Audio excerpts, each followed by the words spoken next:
Je voudrais vous présenter ici aujourd'hui le second ouvrage que j'ai publié en français sur Nollywood, film et réalisateur nigérian, sorti l'année dernière à Paris. Que je vous résume un peu cet ouvrage. Comme vous le savez, il est bien entendu impossible de présenter l'ensemble d'une production Nollywood qui dépasse sans aucun doute le million de titres et qu'aucun des ouvrages universitaires sur le sujet n'a jamais tenté d'embrasser dans sa totalité. Barrow, en 2005, citait quelques 80 films nigérians, mais s'était limité à 10 pour une présentation détaillée, tout en reconnaissant que cet échantillon ne pouvait pas se prétendre représentatif. Le plus ancien analyste de Nollywood, Heinz, confirme, en anglais, « J'ai tenté d'être exhaustif, mais il y a tout simplement trop de films et trop de genres de films. » Ça, c'était en 2016. Les 12 films présentés dans mon ouvrage ici, choisis parmi ceux encore disponibles pour leur degré de représentativité et la variété des thèmes couverts, couvrent les années 87 à 2022 et témoignent des préoccupations du Nigeria de l'intérieur, délimité par ses frontières géographiques.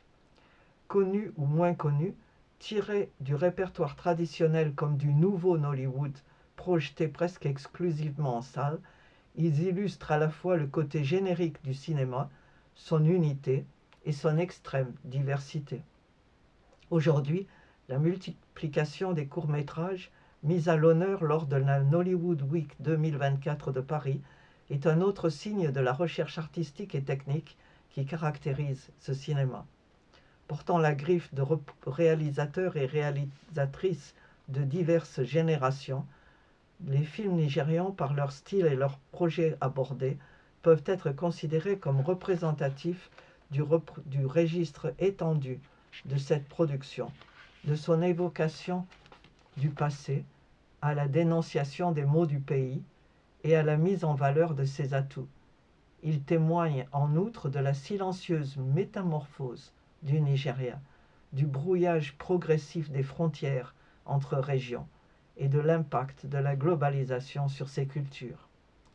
Les cinéastes à l'origine de ces productions, dont quelques-uns sont présentés ici, ont fait le choix de valoriser l'héritage culturel de leur pays dans un but à la fois ludique et didactique, modèle hérité de leurs traditions orales. Les 23 réalisateurs et réalisatrices présentés en seconde partie, 6 femmes et 17 hommes nés entre 43 et 86, ont été choisis parmi ceux qui se trouvaient disponibles pour leur représentation, leur représentativité, et doivent être chaleureusement remerciés pour le temps qu'ils m'ont consacré.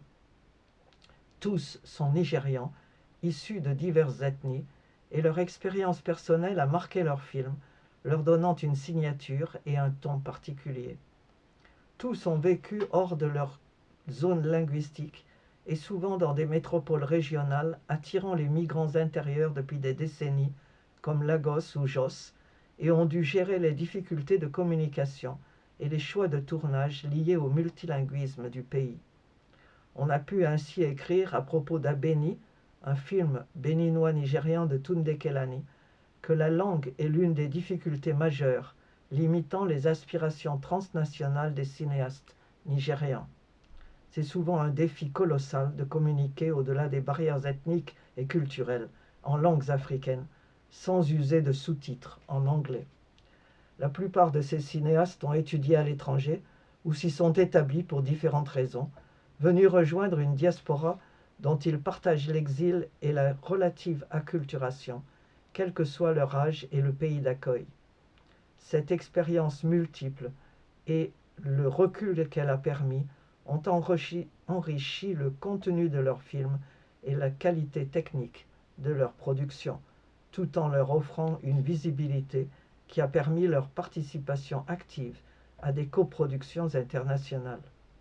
Ayant le plus souvent débuté leur carrière comme acteurs et combinant souvent les métiers de réalisateur, de producteur et d'acteur, ils se sont d'abord fait connaître dans les séries télévisées et présentent régulièrement leurs films lors d'entretiens en ligne et sur les réseaux sociaux.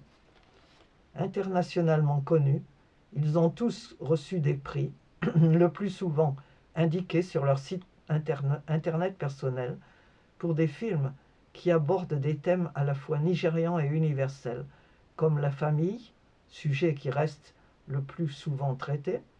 Selon Thomas, la famille est ce qui compte, mais aussi la politique, l'éducation, la santé, la violence, la guerre, la place des femmes dans la société, la défense de l'environnement et la migration.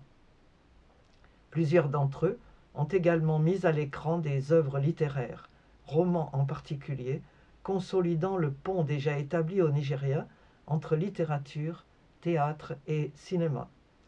Ils soutiennent la formation de jeunes acteurs et réalisateurs et ont laissé leur marque dans le secteur du bénévolat. Outre ce qui les rapproche, ils ont chacun contribué de façon unique au développement d'un cinéma nigérian fécond et divers, luttant à leur façon contre l'ignorance. Cet ouvrage combine plus de 40 ans d'expérience de spectatrice assidue, dont 25 ans dans l'Est du Nigeria, et de longues années de recherche sur ce cinéma atypique, mettant l'accent sur le contenu et le traitement de ces films pour mieux saisir ce qui fait leur succès auprès du public. Ils souhaitent mettre à disposition de ceux qui veulent se familiariser avec ces productions un panorama des divers courants du cinéma nigérian à partir de l'étude de films et d'entretiens avec quelques-uns des réalisateurs et réalisatrices qui ont enrichi ce cinéma. Je vous recommande cet ouvrage, bien sûr, sur un cinéma souvent peu connu.